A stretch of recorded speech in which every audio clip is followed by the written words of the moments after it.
Hello guys, welcome back to my YouTube channel. हम पढ़ रहे हैं फार्माकोलॉजी सब्जेक्ट, ठीक है, फार्माकोलॉजी फॉर नर्सेज।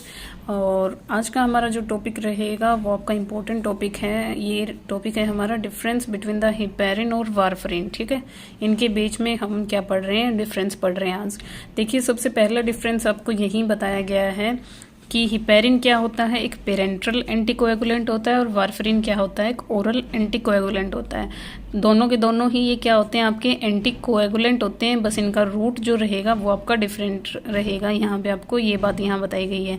तो एंटीकोएगुलेंट का मतलब क्या है, एंटी मतलब अगेंस्ट, कोएगुलेशन मतलब ब्लड क्लॉट, ठीक है। तो ये क्या करेंगे, दोनों आपके ब्लड क्लॉटिंग के अगेंस्ट काम करते हैं, ठीक है। ये आपका आईवी या एससी रूट से दिया जाता है, या आपका ओरली दिया जाता है। तो देखिए, शुरू करते हैं आज की वीडियो। तो सबसे फर्स्ट जो पॉइंट रहेगा डिफरेंस के बीच वो रहेगा आपका नेचुरली अकरिंग, ठीक है। तो मतलब जो हिपेरिन है वो आपका नेचुरल मिलता है, और कहाँ से मिलता है, ये एनिमल सोर्स से आपका मिलता है, ठीक है। ओक्स के लंग से या फिर पिग की इंटेस्टाइन से आपको ये मिलता है। और जो वारफरिन है वो आपका सिंथेटिक है, यानी टोटली मैन मेड है आपका। नेक्स्ट जो है हमारा वो है हिपेरिन है, जो वो आपका एक्टिव रहता है इन वीवो भी और इन विट्रो भी, ठीक है। इन वीवो का मतलब क्या रहता है आपका, देखिए, वीवो मीन्स बॉडी और विट्रो मीन्स लैब, ठीक है। तो आपका ये दोनों जगह ही आपका क्या रहता है, एक्टिव रहता है, लैब के अंदर भी और आपकी बॉडी के अंदर भी। लेकिन जो वारफरिन है वो सिर्फ आपका एक्टिव रहता है बॉडी के अंदर ही, ठीक है। यानी सिर्फ आपकी बॉडी के अंदर जब इसको इंजेक्ट करोगे तभी ये एक्ट करेगा एज एंटीकोएगुलेंट भी। लेकिन आप इसका लैब में भी यूज़ कर सकते हो, अगर आपने ब्लड निकाला हुआ है, ठीक है, पैकेट के अंदर, जैसे आपका ब्लड बैंक के अंदर होता है, वहाँ पे आप इसका यूज़ कर सकते हो। नेक्स्ट जो डिफरेंस है वो इनके रूट से बताया गया है कि आप इसको कैसे एडमिनिस्टर करोगे। तो ये पेरेंट्रल रहता है, आप इसको इंट्रावेन या सब क्यूटेनियस रूट से इसको दे सकते हो। लेकिन जो वारफरिन है आपका वो आपने ओरली देना होता है, ठीक है। आप इसको यूज़ कर सकते हो आईवी और रेक्टल रूट से भी, लेकिन मोस्ट कॉमन जो इसका रूट रहता है वो ओरल ही रहता है, ठीक है। और अब ये एंटीकोएगुलेंट का काम क्लॉटिंग फैक्टर के अगेंस्ट ये आपका काम करता है। तो किन क्लॉटिंग फैक्टर के ऊपर ये अपना काम दिखाएगा वो आपको बताया गया है। It act by activating the anti thrombin third, ठीक है। ये क्या करेगा, एंटी थ्रोम्बिन, थ्रोम्बिन को नहीं बनने देगा, उसको तो एक्टिवेट कर देगा। और इनएक्टिवेट किसको कर देगा, ये आपके जितने भी क्लॉटिंग फैक्टर हैं इनको क्या कर देगा, ये बंद कर देगा। देखिए कौन कौन से हैं, 10वें नंबर का, दूसरे नंबर का, 9वां आपका, 11वां, 12वां और 13वां, ठीक है। टोटल जो क्लॉटिंग फैक्टर आपकी बॉडी के अंदर होते हैं वो 13 होते हैं। तो इनको ये क्या कर देगा, इनएक्टिव कर देगा। और जो आपका वारफरिन है वो क्या करता है, विटामिन के डिपेंडेंट क्लॉटिंग फैक्टर को ये क्या करता है, इनहिबिट कर देता है। विटामिन के जो आपका है वो क्या है, एक कोएगुलेंट है जो ब्लड क्लॉटिंग की प्रोसेस में हेल्प करता है। लेकिन वारफरिन क्या करेगा, विटामिन के जिन क्लॉटिंग फैक्टर की फॉर्मेशन करवाता है उनको ये क्या कर देगा, बंद कर देगा। तो वो है आपके नंबर 2, नंबर 7, नंबर 9 और नंबर 10, ठीक है। 2, 7, 9, 10 ये 4 ऐसे क्लॉटिंग फैक्टर हैं जो विटामिन के की हेल्प से बनते हैं। इनको क्या कर देगा, वारफरिन इनहिबिट कर देगा।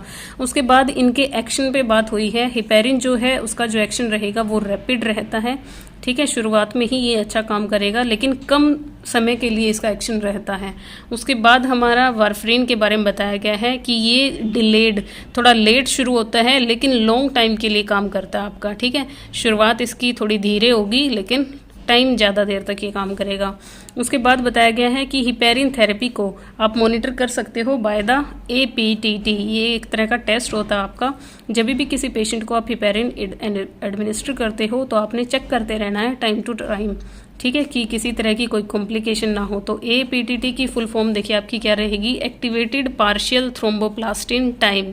ये इसकी क्या है, फुल फॉर्म है। ये एक तरह का टेस्ट होता है जिसके अंदर थ्रोम्बोप्लास्टिन जो आपका क्लॉटिंग फैक्टर है उसकी एक्टिविटी को चेक किया जाता है, या फिर प्लेटलेट टाइम को चेक किया जाता है, ठीक है। और जो वारफरिन थेरेपी है उसको आप मॉनिटर कर सकते हो by measuring the INR, international nationalisation ratio की हेल्प से, ठीक है। उसके बाद आपका आता है, अगर हिपेरिन की ओवरडोज हो जाती है तो आप कैसे ट्रीट करोगे। तो इसका जो एंटीडोट रहेगा या एंटागोनिस्ट रहेगा हिपेरिन का वो रहेगा आपका प्रोटामिन सल्फेट, ठीक है। प्रोटामिन सल्फेट क्या है, एंटीडोट रहेगा आपका हिपेरिन का। अगर वारफरिन कि आपकी ओवरडोज हो जाती है तो आप किससे ट्रीट करोगे इसको, फ्रेश फ्रोज़न प्लाज्मा से या फिर विटामिन के की हेल्प से, क्योंकि विटामिन के क्या ही ये क्या कर रहा है, उसी के अगेंस्ट काम कर रहा है। तो विटामिन के आप इसमें दे सकते हो या फिर फ्रेश फ्रोजन प्लाज्मा का आप इसके अंदर यूज़ कर सकते हो। नेक्स्ट आपकी चीज़ आती है, it doesn't cross the placental barrier and safe during the pregnancy. Heparin जो है आपका वो प्लेसेंटल बैरियर को क्रॉस नहीं करता है, इसीलिए आप इसको प्रेगनेंसी के अंदर दे सकते हो। लेकिन जो आपका वारफरिन है वो प्लेसेंटल बैरियर को क्रॉस कर जाएगा और जो इसके इफेक्ट रहेंगे वो ट्रेटोजेनिक रहेंगे, इसलिए हम इसको प्रेगनेंसी के अंदर नहीं देंगे। उसके बाद है, it is used mainly to initiate the anticoagulant therapy. ठीक है, अगर आपने एंटीकोएगुलेंट थेरेपी को शुरू करना है, आप ये देखिए कब दोगे, जब किसी पेशेंट के अंदर क्या बने रहे होंगे, बहुत सारे क्लॉट बने हुए होंगे, ठीक है, उस पेशेंट के अंदर यूज़ करोगे। तो एंटीकोएगुलेंट थेरेपी की शुरुआत ही आप किससे करोगे, हिपैरिन से करोगे। और जो आपका वारफरिन है वो यूज़ होता है आपका मेंटेनेंस थेरेपी के थ्रू। ठीक है, यानी शुरुआत आपने हिपैरिन से करनी है, उसके बाद आप वारफरिन या कोई और एंटीकोएगुलेंट दवा दे सकते हो। ये जो हिपैरिन रहता है आपका, ये महंगा रहता है, एक्सपेंसिव रहता है, जबकि वारफरिन आपका नॉन एक्सपेंसिव है। ठीक है, हिपैरिन क्या है, थोड़ा महंगा रहेगा और ये आपका नॉन एक्सपेंसिव रहेगा।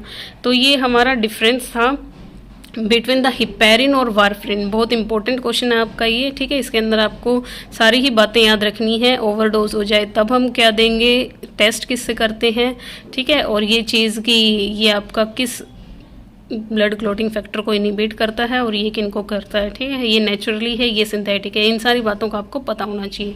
सो थैंक यू गाइज, मिलते हैं नेक्स्ट वीडियो के अंदर नेक्स्ट टॉपिक के साथ।